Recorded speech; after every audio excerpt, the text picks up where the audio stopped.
They call it the dead man's hand. Aces and eights, the hand that Wild Bill Hickok was supposedly holding when he was slain by Jack McCall on August 2nd, 1876 in Deadwood in the Dakota Territory. Stories of Wild Bill Hickok have been told ever since his death on that fateful day, and that story and that death is what brings us here today.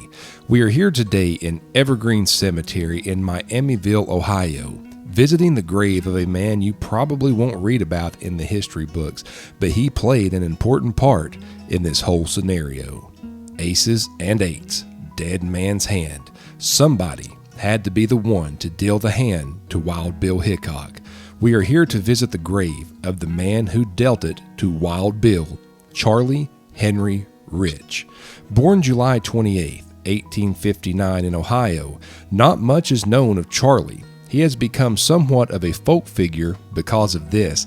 It makes me wonder, was Charlie a friend of Wild Bill? Did he just happen to be there? Was he trying to make his fortune in the Black Hills of Deadwood? Here are a few things that we do know. Charlie was only 17 years old when he dealt the most famous hand of cards in history. And in a bit of irony, Charlie was sitting in Wild Bill's usual chair against the wall. Wild Bill had asked Charlie to move, and for whatever reason, he refused to give up the seat. Bill would take another seat with his back to the room. Maybe if he had his normal seat, he could have seen the life-ending attack coming, or perhaps the perpetrator would not have been brave enough to have a showdown with Wild Bill Hickok. We will never know. It is said that after the chaotic scene, Charlie Rich never played poker again. It is also said that he was a quiet man who would occasionally tell stories of the Old West. He passed away on July 7th, 1929, and now we are here at the Evergreen Cemetery to pay our respects to Charlie Henry Rich, the dealer of the dead man's hand.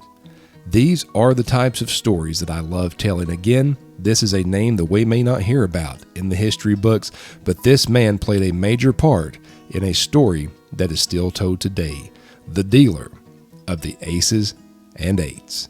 I want to take a moment to thank my latest Patreon supporter, Kelly Foster. I can't thank you enough, and I truly appreciate you believing in what I do. Links to my Patreon and website will be in the description, and another video of mine will be on the screen soon. It is my hopes that you will watch it. Once again, from Evergreen Cemetery in Miamiville, Ohio, I will see you again soon.